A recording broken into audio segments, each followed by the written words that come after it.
آپ کی بھی بات کو سنے گا، اللہ تبارک و تعالیٰ آپ کے آرزو کو بھی پورا کرے گا۔ مگر محترم حضرات لگن ہونی چاہیے، مگر حضرات وہ محبت ہونی چاہیے، تب جا کر اللہ تبارک و تعالیٰ جو ہے آپ کی دعا کو قبول کرے گا۔ تو محترم حضرات یہ سلسلہ بسلسلہ چلتا رہا۔ اللہ تبارک و تعالیٰ نے حضرت حاضرہ سے جو ہے اللہ تبارک و تعالیٰ نے حضرت اسماعیل علیہ السلام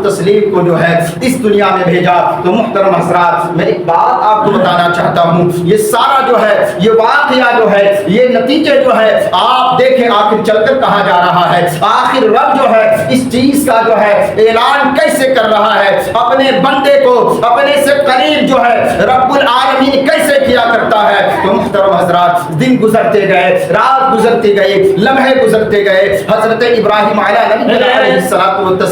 ایک رات سوتے ہیں اور وہ خواب میں کیا دیکھتے ہیں کہ اللہ تبارک و تعالیٰ جو ہے قربانی یعنی اللہ تبارک و تعالیٰ جو ہے اپنے نبی سے ارشاد فرما رہا ہے کہ ابراہیم تو مجھے میری بارگاہ میں ایسی قیمتی چیز کو تو جو ہے قربان کر کہ جو چیز جو ہے تجھے سب سے زیادہ عزیز ہے، وہ چیز جو ہے تجھے سب سے زیادہ پسند ہے، میں وہ چیز جو ہوں میں تجھ سے طلب کر رہا ہوں۔ تو محترم حضرات میں اس واقعے کو آپ کو بتانا نہیں چاہتا، بس میں اشارتاً بتانا چاہتا ہوں کہ قربانی کیا ہے۔ رب کی بارگاہ میں کسی جانور کو قربان کرنا کیسا ہے، کسی جانور کو رب العالمین کی بارگاہ میں اس کے قطرے خون کو جو ہے اس زمین پہ گرانے سے کیا ہوتا ہے، تو میں آپ سے بتانا چاہتا ہوں قربانی جانور کو ذبح کرنے کا نام نہیں ہے، قربانی جو ہے جانور کو جو ہے قتل کرنے کا نام نہیں ہے، قربانی اس شے کا نام ہے، قربانی اس چیز کو کہتے ہیں کہ اگر آپ قربانی کر رہے ہو اللہ تبارک و تعالیٰ جو ہے آپ کے اس جانور کے وزن کو نہیں دیکھتا، اللہ تبارک و تعالیٰ جو ہے اس جانور کے خون کو قبول نہیں کرتا، اللہ تبارک و تعالیٰ جو ہے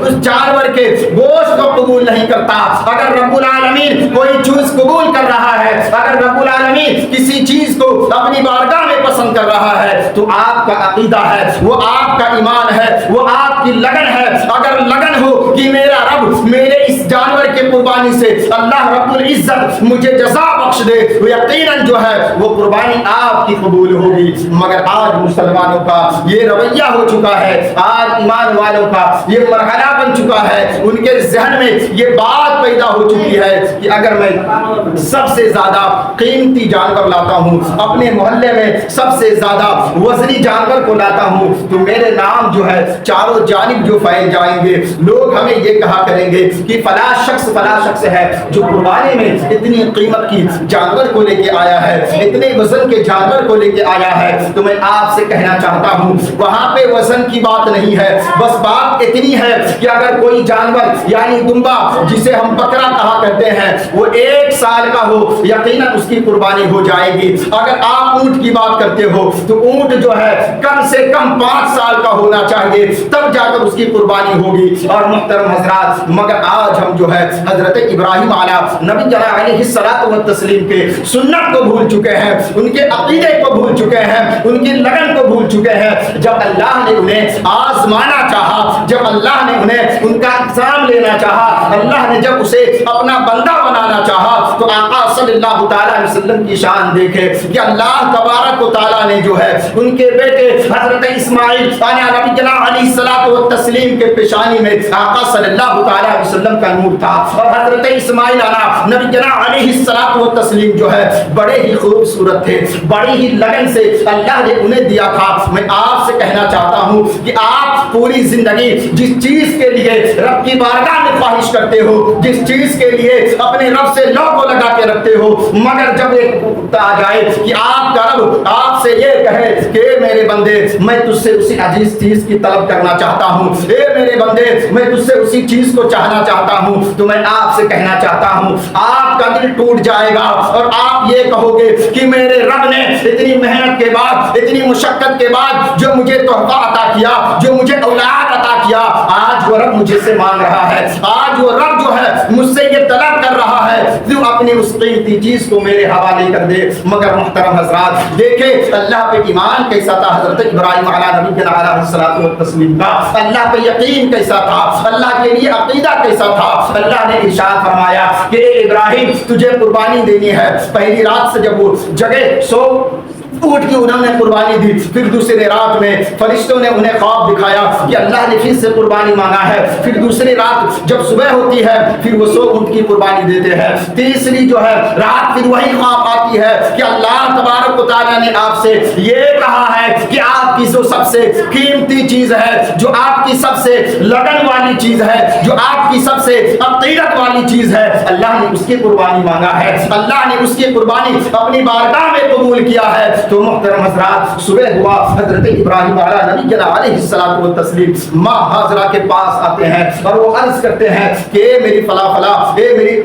جوزا، میرے گھر سے یا میرے دوست کے گھر سے جو ہے میرے لیے دعوت آیا ہے۔ اور دوسری جگہ ائمہ کرام نے ارشاد فرمایا ہے کہ کسی مشہور بات سے کہ یہاں سے جو ہے میرے لیے دعوت آیا ہے، میں اپنے بیٹوں کو بھی لے کر جانا چاہتا ہوں۔ تو محترم حضرات دیکھیں رب جو ہے اپنے بندے کو کیسے آزما رہا ہے، رب جو ہے اپنے بندے کو بلندی کیسے عطا کر رہا ہے۔ تو محترم حضرات حضرت ہاجرہ جو ہے حضرت اسماعیل علیہ نبی علیہ الصلوۃ والتسلیم کو دولہے کی طرح سجا دیتی ہے، اور سجانے کے بعد جو ہے حضرت اسماعیل علیہ نبی علیہ الصلوۃ والتسلیم جو ہے اپنے والد کے ساتھ ہو لیتے ہیں، اور ہونے کے بعد جیسے ہی یہ واقعہ شیطان دیکھتا ہے اس کے دل میں وسوسہ پیدا ہو جاتا ہے، وہ یہ سوچا کرتا ہے اب تو یہ رب کا نیک بندہ ہو جائے گا، رب اسے کچھ خاص مقام عطا کر دے گا، اب یہ رب کی بارگاہ میں سب سے زیادہ قبولیت حاصل کرنے والا جو ہے بندہ بن جائے گا۔ آخر اسے جو ہے اس کام سے کیسے روکا جائے، آخر جو ہے اسے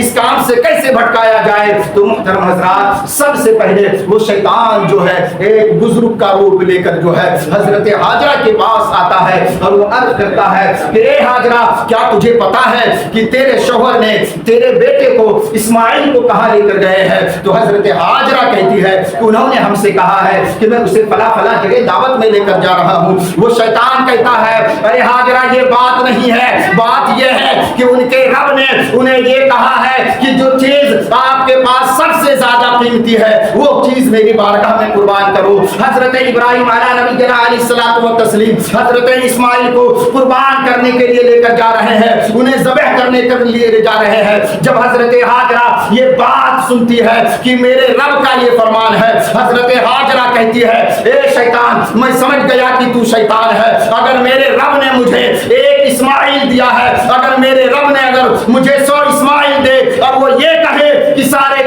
کو میرے رب کے لیے میری رضا کے لیے میری بارگاہ میں قبول کر دے، یقیناً میں جو ہوں سارے اسماعیل کو رب کی بارگاہ میں قربان کر دوں گا۔ جب شیطان جو ہے اس جگہ سے بھی جو ہے نا امید ہو جایا کرتا ہے پھر حضرت اسماعیل کے پاس پہنچتا ہے اور وہ عرض کرتا ہے کہ اسماعیل کیا تجھے پتا ہے کہ تیرے والد جو ہے تجھے کہاں لے کر جا رہے ہیں؟ تو وہ کہتے ہیں کہ مجھے بس یہ پتا ہے کہ میرے والد صاحب جو ہے مجھے جو ہے دعوت کے لیے لے کر جا رہے ہیں۔ تو پھر وہ شیطان کہتا ہے نہیں تیرے بابا تیرے والد صاحب جو ہے تجھے قتل کرنے کے لیے لے کر جا رہے ہیں، رب کی بارگاہ میں تجھے جو ہے قربان کرنے کے لیے جا رہے ہیں۔ تو حضرت اسماعیل کہتے ہیں اگر میرے رب کی رضا اسی میں ہے تو میں قربان ہونے کے لیے تیار ہوں۔ تو حضرات میں اس واقعے کو لمبا کرنا نہیں چاہتا مگر ایک بات میں آپ کو بتانا چاہتا ہوں، قربانی کے لیے جانور معنی نہیں رکھتا، قربانی کے لیے کوئی وزندار جانور معنی نہیں رکھتا، زیادہ قیمتی جانور معنی نہیں رکھتا۔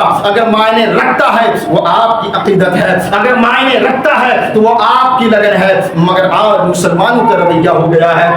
تو چیلنج کرتے ہیں کہ میرے پاس جو فلاں قیمت کا بکرا ہے میں اس سے کاجو اور کشمش کھلایا کرتا تھا۔ تو محترم حضرات میں آپ سے کہنا چاہتا ہوں اور یہ بات سب سے اچھی بات ہے کہ آقا صلی اللہ تعالی علیہ وسلم جو ہے اپنی ظاہری زندگی میں ہر سال جو ہے وہ 2 قربانیاں دیا کرتے تھے، ایک قربانی اپنے نام سے اور ایک قربانی جو ہے اپنے گنہگار امت کے نام سے دیا کرتے تھے۔ اور آقا صلی اللہ تعالی علیہ وسلم جب حج پر گئے تھے تو انہوں نے جو ہے اس مقام مقام پر اس جگہ پر 63 اونٹ کا جو ہے وہ قربانی دیے تھے اور اپنے ہاتھ سے جو ہے اسے ذبح کیے تھے. مگر آج ہمارا مسلمان ایسا ہے, اگر وہ قربانی دے, ان کے نام سے اگر قربانی ہو, صاحب قربانی اگر دیکھتے ہیں کہ جانور کی قربانی دی جا رہی ہے, 2 فیٹ دور جا کر کھڑے ہوتے ہیں. تو محترم حضرات, میں آپ سے کہنا چاہتا ہوں, اللہ کا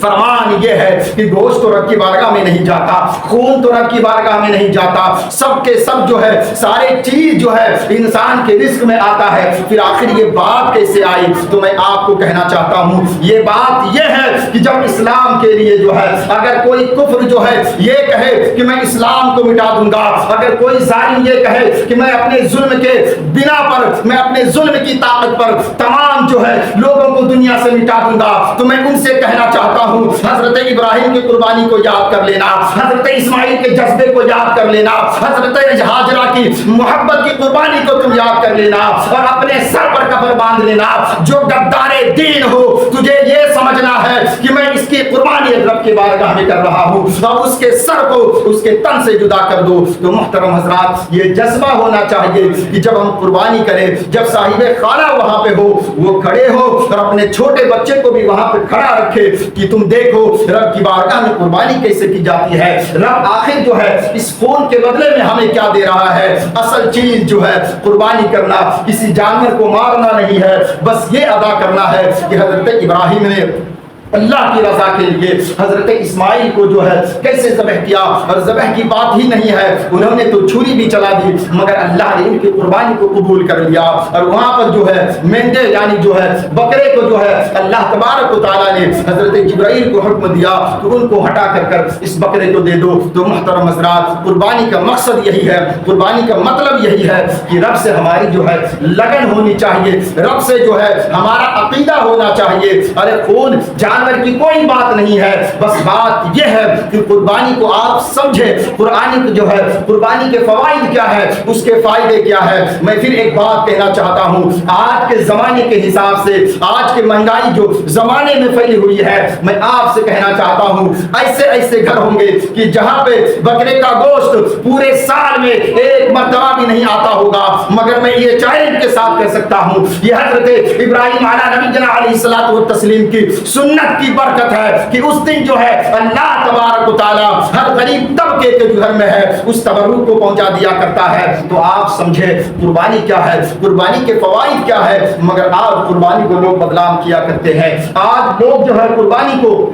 بازار کے جو ہے نمائندگی بنا دیے ہیں, بازار کی خوبصورتی بنا دیے ہیں. نہیں محترم حضرات, قربانی کا مطلب یہی ہے, قربانی کا مقصد یہی ہے, قربانی کا منشا یہی ہے کہ رب مجھ سے راضی ہو جائے. اگر رب آپ سے راضی ہے, دنیا کا کوئی شخص آپ سے راضی ہو یا نہ ہو, آپ کا رب اگر آپ سے راضی ہے تو یقیناً اللہ تبارک و تعالیٰ جو ہے آپ کے درجات کو بلند کر دے گا. یقیناً جو ہے اللہ تبارک و تعالیٰ آپ کے مرتبے کو بدل کر دے گا. تو میں آپ سے کہنا چاہتا ہوں, قربانی میں دل ہونا چاہیے, قربانی میں دماغ کا استعمال نہیں ہونا چاہیے. آپ یہ نہ سوچیں کہ میں قربانی کر رہا ہوں تو مجھ سے لوگ خوش ہوں گے. اور آج کا تو یہ رویہ بن چکا ہے, لوگ قربانی میں جو ہے پارٹیاں کیا کرتے ہیں, بڑے لوگوں کو دعوت دیا کرتے ہیں, اپنے پوزیشن والے کو پوچھا کرتے ہیں. نہیں محترم حضرات, قربانی کا یہ مقصد ہی نہیں ہے کہ آپ اپنے برابر سے لوگوں کو دوستی کریں, انہیں تبرک کھلائے. نہیں, اللہ نے یہ فرمایا ہے اگر آپ اس چیز کو مانتے ہو, صحیح چیز اگر صحیح ہے, غلط چیز غلط ہے, تو میں آپ سے کہنا چاہتا ہوں اگر قربانی دے رہے ہو اللہ کے لیے ایک ٹکڑے گوشت بھی اپنے گھر میں نہیں رکھو, اسے جو ہے غریبوں میں تقسیم کر دو, یہ بھی ایک قربانی ہے. مگر لوگ اس بات کو دھیان نہیں دیتے, وہ یہ کہتے اے فلاں عالم صاحب, اے فلاں جانکار لوگ, میں آپ سے کہنا چاہتا ہوں میں رب کی بارگاہ میں قربانی دینا چاہتا ہوں, میں کتنا حصہ رکھوں گا, میں رب کے لیے قربانی دے رہا ہوں, بتائیے میرے لیے کتنا جائز ہے. ارے ایک طرف رب کا نام بھی لے رہے ہو اور کہہ رہے ہو میں اپنے رب کو بھی راضی کر رہا ہوں,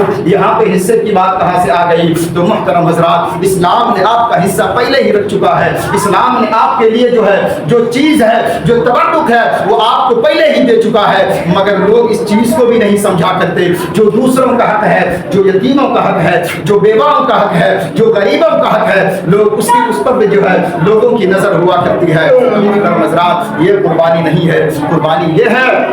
آپ اپنے اندر کی برائی کو قربان کرو. قربانی یہ ہے آپ اپنے اندر جو ہے ظلم کو جہالت کو پال رکھے ہو اس کی قربانی دو. قربانی یہ ہے کہ آپ جو ہے اپنے آپ کو بڑا سمجھتے ہو تو آپ یہ سمجھو میں اپنے رب کا بندہ ہوں, آپ اس کی قربانی دیا کرو. آپ یہ سمجھ کر کیوں قربانی دیتے ہو کہ میں جو ہوں فلاں شخص کے نگاہ میں بڑھ جاؤں گا, میں فلاں شخص کے نگاہ میں اونچا ہو جاؤں گا. نہیں محترم حضرات, آپ یہ سوچو میں رب کی نگاہ میں اونچا ہو جاؤں گا, میں رب کے لیے عزیز ہو جاؤں گا. تو محترم حضرات حضرت ابراہیم علیہ نبی علیہ الصلوۃ والتسلیم کو جو ہے اللہ تبارک و تعالیٰ نے زندہ کیوں رکھا اور جو ہے ان کے سنت کو جو ہے آخری پیغمبر یعنی جناب محمد رسول اللہ صلی اللہ تعالیٰ علیہ وسلم کے جو ہے ماننے والوں تک جو ہے اس سنت کو کیوں رکھا. تو محترم حضرات منشا یہی ہے کہ آپ جو ہے قربانی اس چیز کو سمجھ کر دے کہ میں اپنے رب کو راضی کر رہا ہوں. وہاں پہ عقیدہ دیکھے جائیں گے, جانور نہیں دیکھا جائے گا. تو آپ اس چیز کا خیال کریں,